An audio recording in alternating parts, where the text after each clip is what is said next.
All right, what's up, guys? So in today's video, I want to show you the 5 most important things that you need if you want to get under 15% body fat. 15% body fat is the most ideal body fat percentage to be at because this is where your abs are going to finally show, your muscles are going to pop, you're going to have some vascularity, and it's very sustainable to stay at. Anything lower than that can be harder to sustain because your body wants to hold on to more fat. And anything above that, you're not going to have the muscle definition and the confidence that you really want in your physique. So let's get into the 5 key rules. So number 1 is to find your calories and protein goals. The biggest thing when it comes down to transforming your physique is calories in versus calories out. If you need to lose weight, you need to eat less calories. If you want to gain weight, you need to eat more calories. So what you need to do is go to a TDEE calculator online. I have some screenshots down below. You're going to type in your age, your weight, your height, activity level. Be completely honest with your activity level. If you work a 9 to 5 office job, put sedentary. You're not moving around that much. If you're working a manual labor job, maybe it's a little bit more, but be completely honest with the activity level. It's going to give you an estimated amount of calories, which is going to be your maintenance calories. Now, this is going to be a very rough estimate, but what you should do is you should eat this calorie amount for the next 2 weeks or so and see if your weight is going to fluctuate at all. So if your weight stays the same, that's going to be your maintenance calories. If your weight's going up a little bit, that means it's a little bit higher than your maintenance calories, and you need to lower it down a little bit to get back to your maintenance. And if your weight is going down after those 2 weeks, that means your maintenance is actually a little bit higher than that amount. So you should add a little bit of calories to that to get to your maintenance calories.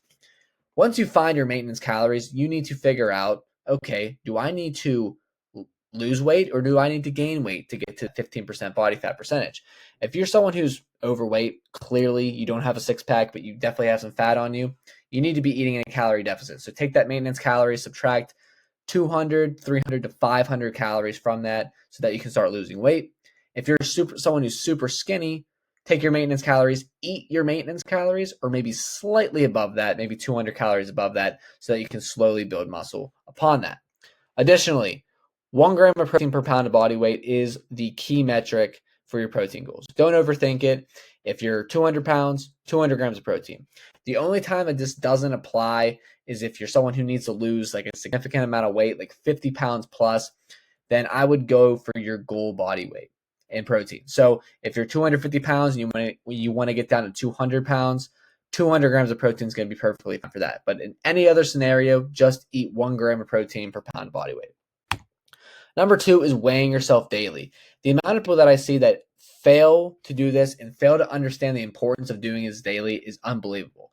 I talk to people all the time that say, I don't want to weigh myself daily. I get discouraged. I don't like to see the weight change every single day. I like to do it once per week. Guys, consistency is key. This is about building a habit. I do this every single day. I have all my clients do this every single day. You should do it first thing in the morning after you take a piss. You weigh yourself either naked or just in underwear. Same thing every single day, every single morning. This is going to be when your weight is the most accurate. Now, guys, you have to understand that your weight is going to fluctuate. Every single day, it's going to fluctuate for many different reasons. The food that you ate the night before, whether or not you have to take a shit or not, could be stress levels, could be the food that you ate the prior day. If something had more sodium in it, if you had something that was processed or fast food or anything like that, typically it's going to have more sodium in it, which is going to make your body hold more water. So you're most likely going to weigh more the next day. Now, this is where people get discouraged because they are trying to lose weight and maybe 4 or 5 days in a row go by and they have not lost any weight. Maybe the scale even went up a little bit. And they immediately think, oh my God, I'm gaining weight. I need to lower the calories even more. When in reality, that's just a part of the process. And the problem with weighing yourself on a weekly basis is if you weigh yourself, say you weigh yourself every single Monday morning, but let's say for the next 2 weeks, both those Sundays, you decided to eat some cheat meal or some fast food meal that has a ton of sodium in there, you may weigh an extra pound or two on that Monday morning. You may actually be looking at the scale each week and seeing that your weight is not changing each week because it's actually fluctuating on that day that you're weighing yourself. So that can make you make bad decisions on having to, you then lower the weight more or lower the calories more because you see that your weight's not changing. When you weigh yourself every single day, you have to understand your weight's going to fluctuate, but just know that's part of the process. If you go 2 weeks and weigh yourself every single day and you haven't lost any weight, then you can make the educated decision to lower the calories a little bit. But most likely, you're going to see a general trend downwards over time, and you know you're on the right spot. So just weigh yourself daily, trust the process, you're going to be fine. And number 3 is simplicity, guys. Simplicity is the absolute best. You should be eating the same meals on a day-to-day basis. This is what I do. I pretty much eat the exact same meals every single day. I have found specific meals that I just really, really enjoy, and I stick to them, right? That's what you should do. You should find meals that you really enjoy, that are healthy, and stick to them. You don't have to eat the same meals as I eat or the same meals that some other person eats. If you enjoy them, eat them. Now, 90% of the foods that you should be eating should be coming from whole foods. So these should be things that are things that come from the earth. So any kind of meat, you got your chicken, your ground beef, your fish, your ground turkey, your eggs, things like that, your fruits and vegetables, your whole grains, your healthy fats. That should be your majority of your diet. But the other 10% of your diet should be coming from anything else that you enjoy. Fast food, snacks, ice cream, whatever it is, right? The reason why this is so important is because, sure, the majority of your food is going to come from whole foods, healthy sources, but you're not going to have those cravings because you're still going to be implementing your favorite foods. That 10% is very, very key because you're still implementing your favorite foods. The reason why people have cravings and they have these binge eating episodes where they gain all the weight back after they restrict themselves in their diet. They try to eat 100% healthy, 100% whole foods. They can never cheat on their diet. They build up all these cravings, and then they eventually just binge eat and gain all the weight back. So when you still have 10% of that diet where you can eat whatever you want as long as it fits within your calories and macros, you're not going to have those cravings and you're not going to binge eat, and you're going to consistently keep making progress. So keep it as simple as possible. Stick to 90% of your diet as whole foods. Find foods that you enjoy, and the other 10% can come from whatever else you want.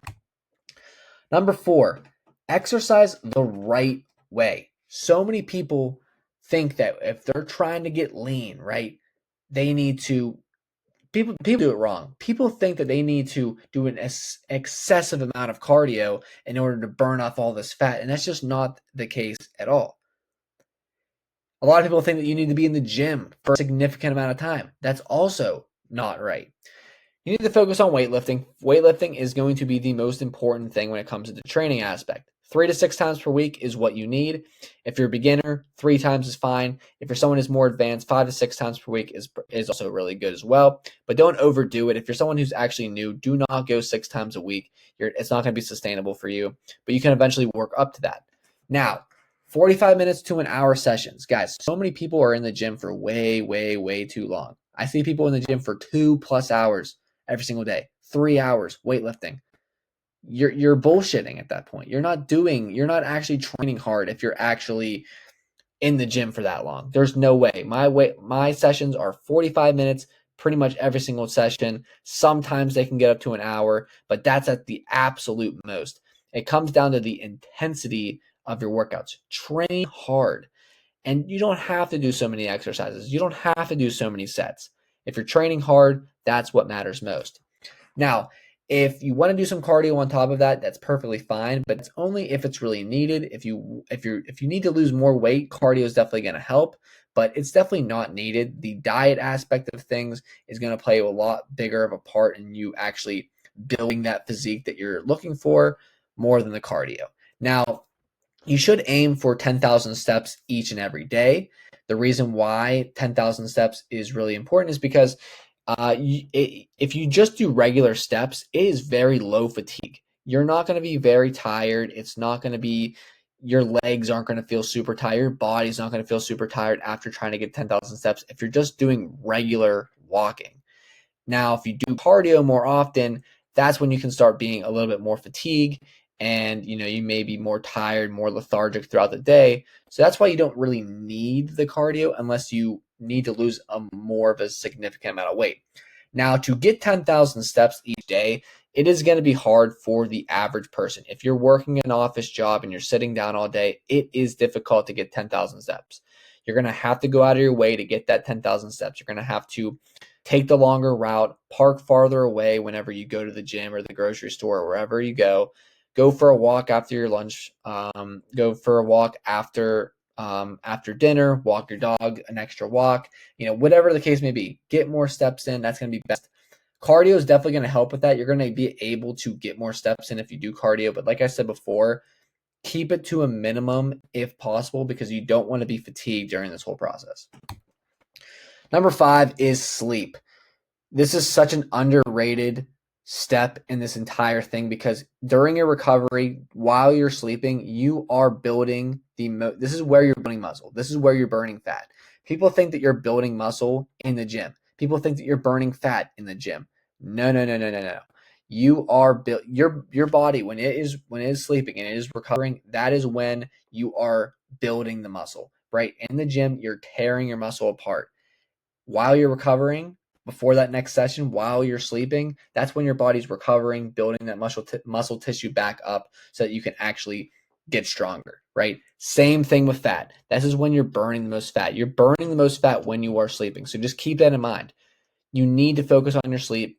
Try to get 7 to 9 hours of sleep per night. That is going to be the most optimal amount that you can have.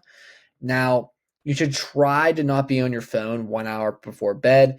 I have a bad habit of keeping my phone near me and I'm on it before bed. That's a bad habit of mine, but it is very, very important to try to not have any screen time, not have any light or anything like that before bed.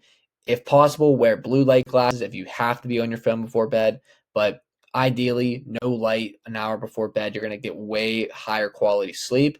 And additionally, if you need to get to bed earlier, you have a hard time getting to sleep, you want to have higher quality sleep, melatonin, magnesium are great supplements that you can have to improve your sleep quality. Now, I have a bonus tip for you guys too. This is really, really important when it comes down to transforming your physique, getting down to that 15% body fat.